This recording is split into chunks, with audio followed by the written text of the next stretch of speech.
semua, apa khabar? Okey, untuk PDPR pada kali ini, PDPR Sains tingkatan 5, kita akan mulakan ataupun kita akan masuk dalam bab 5.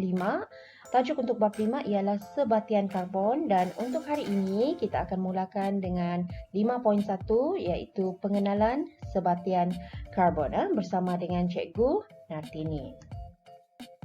Okey, bab 5 ini adalah dalam tema pembelajaran penerokaan unsur dalam alam. Tema ini adalah merupakan tema yang kedua daripada 4 tema yang terdapat dalam sains tingkatan 5. Tajuk bab 5 ialah sebatian karbon. Apakah yang dimaksudkan dengan sebatian? Sebatian ialah merujuk kepada bahan yang terdiri daripada gabungan dua atau lebih unsur yang berpadu ataupun bergabung secara kimia. Maka sebatian karbon ialah bahan yang mengandungi unsur karbon dalam sebatiannya. Okey, sekarang mari kita tengok standard kandungan yang terdapat dalam bab 5. Standard kandungan ini merujuk juga sebagai subtopik ataupun tajuk-tajuk kecil yang kita akan belajar dalam bab 5. Okey, terdapat sebanyak 5 standard kandungan. Yang pertama sekali kita akan tengok 5.1 iaitu kita akan belajar tentang pengenalan sebatian karbon. 5.2 kita akan belajar tentang hidrokarbon. Hidro merujuk kepada unsur hidrogen, karbon merujuk kepada unsur karbon. Maka hidrokarbon adalah bahan yang terdiri daripada gabungan unsur hidrogen dan karbon sahaja. Kemudian kita akan belajar tentang alkohol. 5.3 alkohol. So kalau sebut alkohol, cikgu rasa tiap-tiap kamu ada pemahaman kamu, gambaran kamu tersendiri tentang alkohol. Tetapi dalam bab 5 ini kita akan sama-sama mengkaji apa itu alkohol, bagaimana alkohol dihasilkan dan satu lagi kita akan melihat apakah kesan pengambilan alkohol yang berlebihan terhadap kesihatan badan kita. Okey, 5.4 pula kita akan belajar tentang lemak. Lemak biasanya kita kaitkan dengan makanan, pemakanan, kan? Jadi lemak ini sebenarnya kita boleh kategorikan kepada dua, satu lemak tepu dan satu lagi ialah lemak tak tepu. Dan 5.5 standard kandungan yang terakhir kita akan belajar dalam bab 5 ini ialah berkaitan dengan minyak sawit. Ya, minyak sawit juga adalah merupakan salah satu sebatian karbon. Okey, sebelum kita masuk lebih lanjut dalam 5.1, mari kita tengok beberapa kata kunci ataupun istilah yang kita akan belajar dalam bab 5 ini. Okey, kita tengok di situ, antara istilah yang kita akan pelajari dalam bab 5 ini ialah apakah yang dimaksudkan dengan sebatian karbon organik, sebatian karbon bukan organik. Kita juga akan belajar tentang kitar karbon, hidrokarbon tepu, hidrokarbon tak tepu. Kita juga akan mengenali apakah itu alkana, alkena, sumber tenaga alternatif, sumber tenaga boleh baharu. Kita juga akan mengupas tentang alkohol, pengesteran, lemak tepu, apa pula lemak tak tepu, minyak sawit, minyak e-serum, apakah itu asid lemak, gliserol, hidrolisis, pengemulsian, proses saponifikasi. Kita juga akan belajar tentang tindakan pencucian sabun dan pengurusan yang lestari. Okey, sekarang kita akan masuk 5.1. 5.1 pengenalan sebatian karbon. Dalam 5.1 ini terdapat beberapa standard pembelajaran yang perlu kamu capai. Apa yang dimaksudkan dengan standard pembelajaran ialah satu penetapan indikator kualiti ataupun pencapaian yang perlu kamu capai setelah kamu mempelajari 5.1 ini. Okey, mari kita tengok. Pada akhir pembelajaran, kamu sepatutnya dapat mengenal pasti sebatian karbon dalam alam dan yang kedua, kamu dapat menjelaskan kepentingan kitar karbon. Okey, apakah yang dimaksudkan dengan sebatian karbon? Sebatian karbon ialah sebatian yang mengandungi unsur karbon. Jadi, jika sesuatu bahan itu mengandungi unsur karbon dalam sebatiannya, maka kita boleh katakan sebatian itu ataupun bahan itu sebagai sebatian karbon. Lagi, sebatian karbon dapat dibahagikan kepada dua, iaitu sebatian karbon organik dan satu lagi sebatian karbon bukan organik. Mari kita tengok gambar rajah ini. Gambar rajah ini ialah pengelasan sebatian karbon.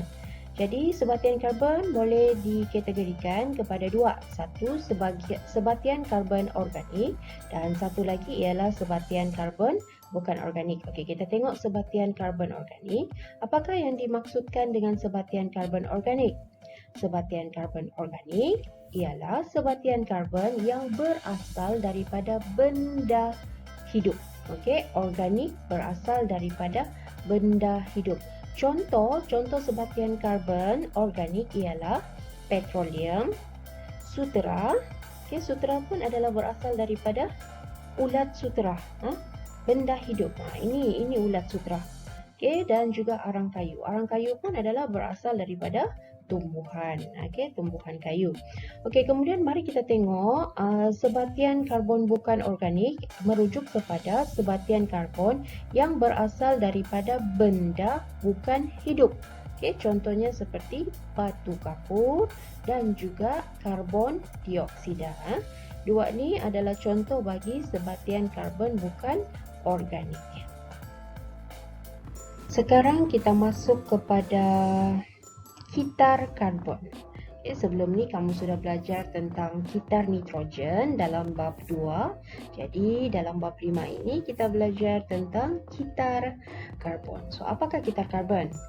Kitar karbon menunjukkan bagaimana unsur karbon dikitar melalui pembentukan atau penguraian sebatian karbon dalam hidupan dan juga bahan organik di kawasan persekitaran melalui proses-proses seperti respirasi, pembakaran, penguraian dan juga fotosintesis.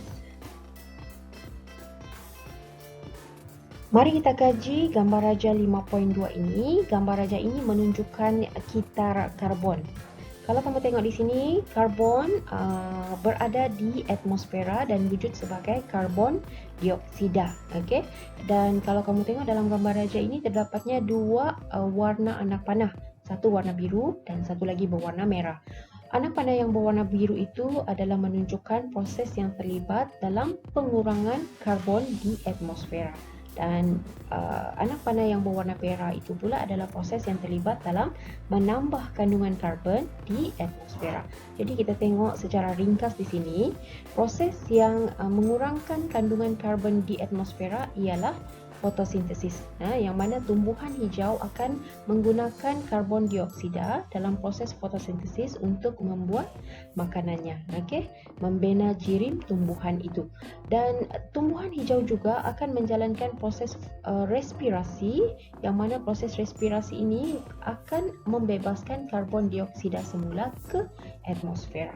Selain daripada itu, karbon yang digunakan untuk membina jirim tumbuhan hijau tadi sama ada akan dimakan oleh haiwan, dan haiwan itu tadi akan menjalankan proses respirasi untuk membebaskan karbon dioksida. Jadi proses respirasi daripada haiwan ini juga akan menambahkan kandungan karbon di atmosfera. Okey, selain daripada dimakan oleh haiwan, tumbuhan hijau ini juga mungkin akan mati. Jadi tumbuhan hijau ini akan membentuk organisma yang mati. Organisma yang mati ini akan sama ada mengalami proses perebutan. Jadi jika berlakunya proses perebutan itu akan membebaskan karbon dioksida dan menambahkan karbon di atmosfera. Okey, terdapat juga organisma yang mati dan membentuk bahan api fosil. Contohnya seperti petroleum, gas asli dan juga arang batu. Jadi bahan api fosil ini akan digunakan dalam industri contohnya dan melibatkan proses pembakaran bahan api. Okey, contohnya penghasilan tenaga elektrik juga melibatkan pembakaran bahan api. Jadi proses ini akan menambahkan kandungan karbon di atmosfera. Berdasarkan Raja 5.2 kita karbon tadi, karbon dioksida dibebaskan ke atmosfera melalui 3 proses yang utama. Yang pertama ialah proses respirasi. Karbon dioksida adalah merupakan sebatian karbon yang dibebaskan ke atmosfera melalui respirasi semua hidupan, sama ada haiwan, tumbuhan dan juga mikroorganisma. Apa yang dimaksudkan dengan proses respirasi ialah proses penguraian makanan iaitu glukosa kepada tenaga. Proses yang kedua ialah proses pembakaran. Proses pembakaran bahan api fosil telah membebaskan karbon dioksida ke atmosfera. Selain daripada itu, fenomena semula jadi seperti letusan gunung berapi juga akan menambahkan kandungan karbon dioksida di atmosfera. Begitu juga dengan pembakaran hutan turut membebaskan karbon dioksida ke atmosfera. Okey, contoh lain adalah pembebasan gas exhaust kereta seperti ini dan pembakaran hutan lah. Okey, kemudian proses yang ketiga ialah proses penguraian. Semasa proses perebutan iaitu oleh bakteria dan juga kulat pengurai, penguraian berlaku dan karbon dioksida dibebaskan ke atmosfera. Okey, satu-satunya proses yang terlibat dalam mengurangkan kandungan karbon dioksida di atmosfera ialah proses fotosintesis. So, proses fotosintesis ini adalah dijalankan ataupun melibatkan tumbuhan-tumbuhan hijau. Ketika proses fotosintesis berlaku, tenaga cahaya, karbon dioksida dan juga air akan digunakan untuk fotosintesis berlaku. Fotosintesis akan berlaku di dalam klorofil daun dan hasil daripada fotosintesis ini akan menghasilkan glukosa, glukosa sebagai makanan kepada tumbuhan, dan satu lagi fotosintesis juga akan menghasilkan gas oksigen. So karbon dioksida diserap daripada udara oleh tumbuhan hijau untuk menjalankan proses fotosintesis. Kepentingan proses fotosintesis. Fotosintesis ni adalah sangat penting. Satu, fotosintesis membolehkan tumbuhan hijau untuk membuat makanannya sendiri. Dua, fotosintesis akan membekalkan makanan kepada haiwan. Bagaimana ini berlaku? Apabila satu-satu tumbuhan hijau menjalankan fotosintesis, maka tumbuhan hijau itu akan bertumbuh, membesar. Jadi ianya akan menjadi sumber makanan kepada haiwan. Haiwan apa? Haiwan herbivore.